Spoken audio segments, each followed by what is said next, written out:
Hello you guys and welcome to my channel. So today's video is going to be all about the application for the Disney Cultural Exchange Program from Canada. I'm sure the Cultural Exchange Program application is very similar for all countries, but I personally am Canadian, so I applied as a Canadian participant. I have all my notes. I applied back in September 2019, so this is for any future applicants that are hoping to apply to this program. I'm hoping the program is gonna be back up and running for 2021 because unfortunately my program did get canceled because of COVID. However, I still have all the application information, the interview information. Last week I posted a video of the complete timeline of when, like, the important dates, when we found out about interviews, when the application opened, everything like that. I posted that last week, so if I remember I'll link it down below. But this video is all about the application for the Disney CEP, so let's just go right into this video. So like I said, all of my notes are on my phone and I literally have so many of them. You can't see the writing, but I literally have so many of them. So if I'm reading off of my phone, I'm sorry. I just don't want to get anything wrong because it was almost a year ago since I applied. First part I will read directly off my phone because it is the requirements for the program. Requirements are: you must speak English, you must be 18 years or older, look like a professional to Disney standards, you have to be able to hide your tattoos, take out noticeable piercings, etc., hair out of your face, etc. So like I would be allowed one hole of my earrings, but not my double hole, not this, not my cartilage, and not my tragus, or whatever this thing is called. You have to be able to take your piercings out, no nose piercings, no lip piercings. You have to be Disney standard or be able to look Disney standard. You're allowed to have them. There's a girl who I met at interviews who pretty much had a sleeve of tattoos.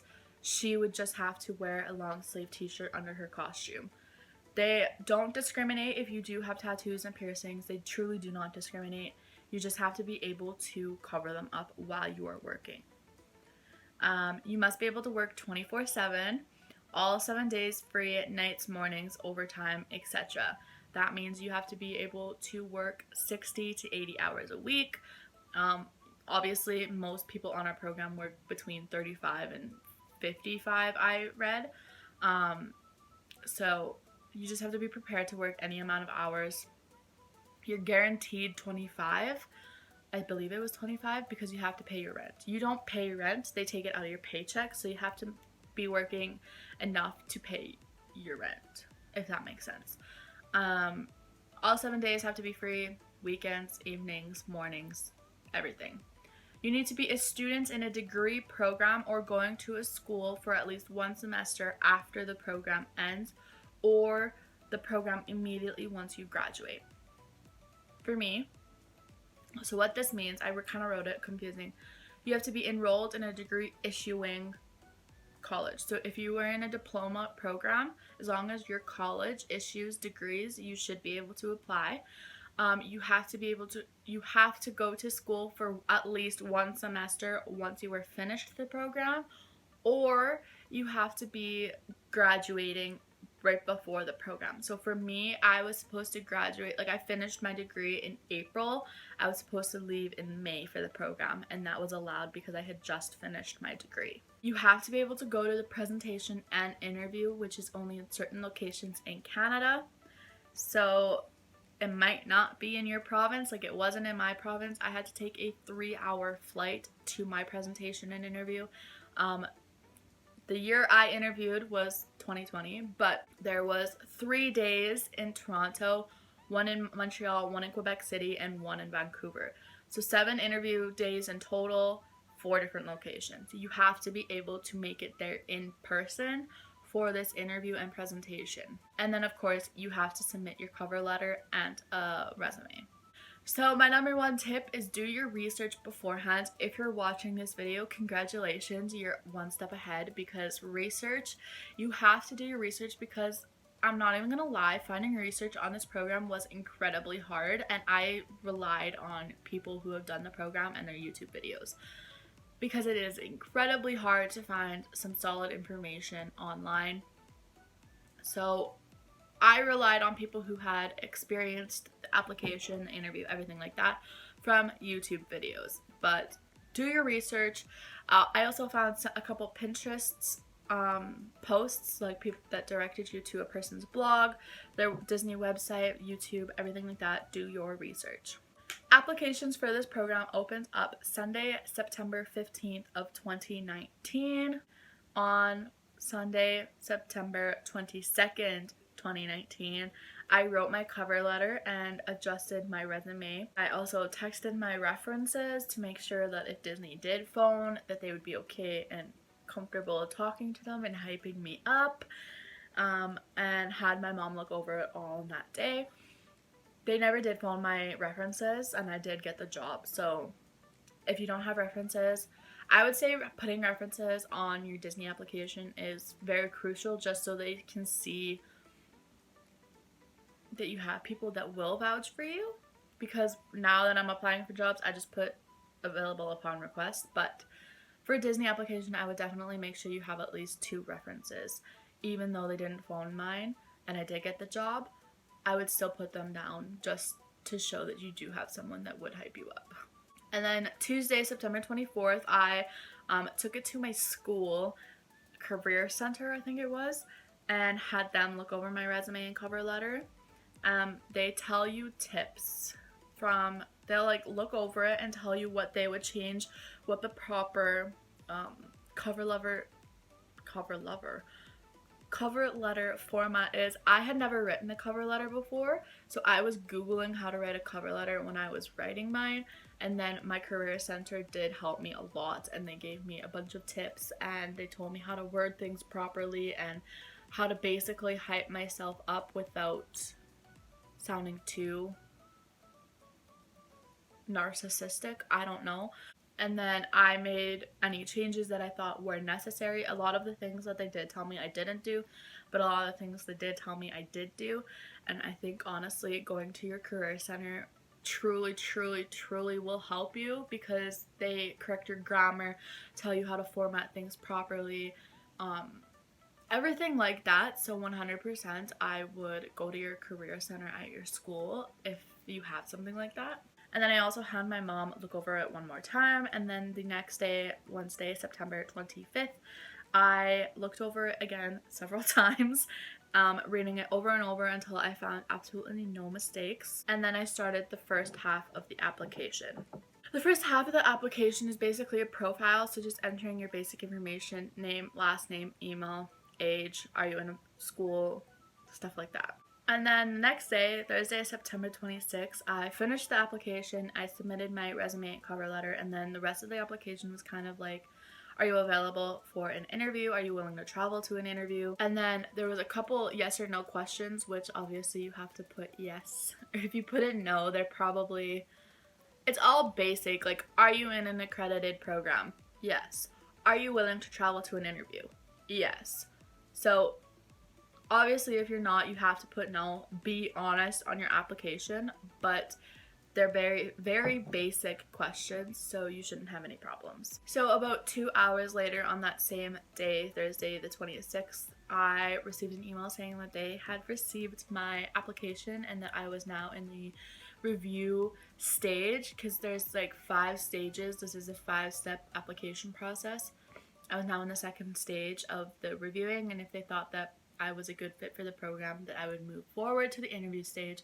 So it was basically just saying that they received my application and they're looking it over. So my main tips for the application are, make sure you do your research of the requirements. I'm sure the requirements stay the same from year to year, so I told you the basic requirements, but make sure you do your research because it required a cover letter. You had to submit the cover letter. I had never written one before, so I had to research how to write a cover letter. So make sure you are prepared and researching if there's something that you have to write or something you have to do or fulfill before you can apply. Make sure you figure that out. Make sure you have your mom or somebody read it over, and have them read it over more than once. I almost missed a big error in my resume, like a big spelling error or something. I can't even remember what it was, but I missed it. My mom missed it. The girl at my school who looked over it missed it. Just read it over and over. So I applied about 10 days after the application opens. I saw videos before I applied saying apply early. Others said that it doesn't matter when you apply. Personally, I would apply early because the applications for the 2020 program did end earlier than people expected. So there was people who had to email Disney to see if they could still submit their application even though technically the applications had closed already. So make sure you apply early because they don't tell you when the application closes. They just close it when they have enough applicants. And then obviously be truthful and honest. If you aren't, they will find out eventually, and then you've wasted their time, you've wasted your time. So just be honest. All the videos I watched said that the applications were open for months, like 3 months. From the one video I watched said it was open middle of August to the middle of November. For the year I applied, it was open from September 15th to October 16th. So it was 1 month. It closed earlier than it usually did. It was also put up later than it usually was. So make sure you're checking that website constantly, and like I said, apply early because they don't tell you when the application will close. Okay, and I'm going to read this point off my phone because it just makes a lot more sense. Another side note is there is no place to explain your answers or add additional comments, so make sure your answers are as accurate as possible. I had an issue with my school end date and the year I was in. So for this, I will explain, they only put up to 4 years of university. I was in my 5th year of university, so I had to put my 4th year of university, even though, or maybe I explain it, I'll continue reading. So on my cover letter, I said I was in my 5th year of school and that I didn't know when my grad date would be. Because that was true. If I was going to be in Disney, I wouldn't be here for my June convocation, so I'd be convocating November after the program. On the application question, the only 5th year option was for grad students. Like, it went from year 1 to year 2 to year 3 to year 4 and year 5 for the graduate studies, and in none of the above, so I had to, and I'm none of the above, so I had to put year 3 because I only had enough credits that a third year would have, and I didn't have a place to clarify that. And the grad date, you had to put a month, date, and year on the application, and like at the time I didn't know if I was going to be done in December 2019, June 2019, June 2021, so I put June 2021, and I think the 21st or 20th. So make it things as clear as possible. And by this I mean, like, I didn't know if I was going to be able to graduate when I was able to graduate, so they didn't have, and you needed like a specific date of when you were graduating, and I'm like, I don't know. And I don't know if and I'm pretty sure it was for everybody. Everybody had to put a date of when they were graduating. And obviously they don't take it too seriously because a lot of people just don't know when they're graduating. But that very much confused me. And so try to make your answers as accurate as possible for a section like that because they don't give you a place to clarify it. And then, kind of like I mentioned, the application closed earlier than it usually did. And some people did complain. They complained that they were halfway through their application and then the applications closed. And some people who complained were able to complete their application, and others I heard were not able to finish their application. So again, just apply early so you are not one of those people. Okay, so for no longer in consideration, which is what people in your Facebook group will call NLIC, no news is good news. So literally it was months without any word from Disney before we heard about interviews. There is a couple of cut dates where people do get NLIC'd. However, most people didn't get NLIC'd until interview offers went out. So how that works is we got our interview offers in January. So we waited, I applied end of September. So we waited October, November, December. Middle of January, we finally got our interview requests. So that's a long wait without any word, without, hey, you made it to the next round of cuts, hey, we're going to be looking at applications next week, or whatever, right? Like, there was just no word from them. So no news is good news. It's going to be a long wait. Some people did get cut in November, I believe, shortly after the applications had closed. The speculation on the Facebook page was those people didn't meet the basic requirements, like they weren't enrolled in school or they weren't in a degree issuing college. Something along those lines is what the speculation was. Not confirmed, but that's what we all think.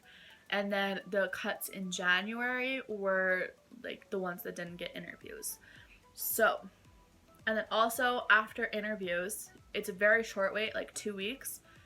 And I think less than half of the people who interview got cut.